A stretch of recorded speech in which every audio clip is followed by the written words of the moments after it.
niaba ya watu wa Tanga mjini, karibu katika jimbo letu la Tanga mjini, wilaya ya Tanga.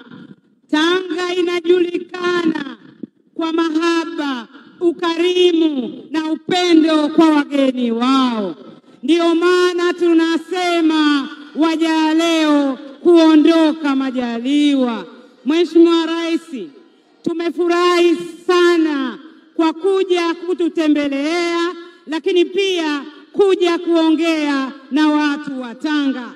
Na ndio maana watu wa Tanga wamefika katika uwanja huu toka saa 11 asubuhi kwa sababu ya mapendo yao kwako, kwa sababu ya mahaba yao kwako, kwa sababu ya matumaini makubwa walionayo watu wa Tanga kwa rais wao. Hongera sana Dr. Samia Suluhu Hassan.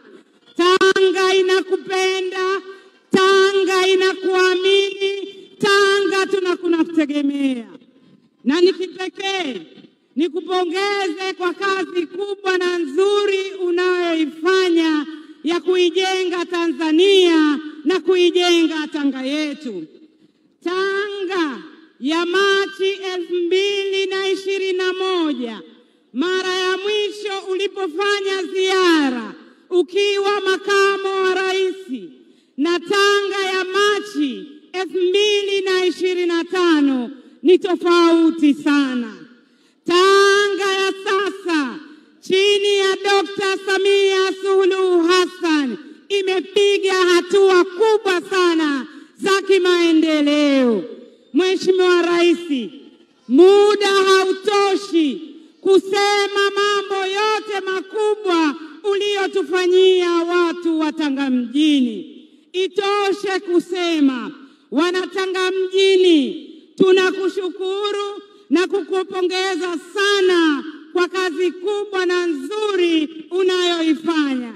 Ndiyo maana leo mimi na wanawake wenzangu wa Kitanga tumekupokea kwa shada la asumini, waridi na kilaua ili kuonyesha mahaba yetu kwako.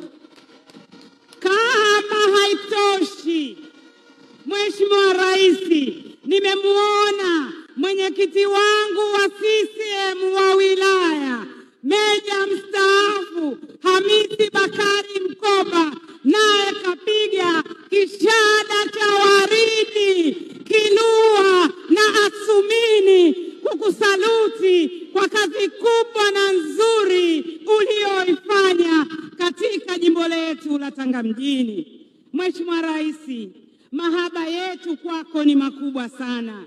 Imani yetu kwako ni kubwa sana. Matumaini yetu kwako ni makubwa sana. Kwa ujumla, kazi umeifanya vizuri sana. Hongera sana. Hakikisha tunakuombea heri na afya njema, lakini kukupa kura zote za ndio Oktoba 2025.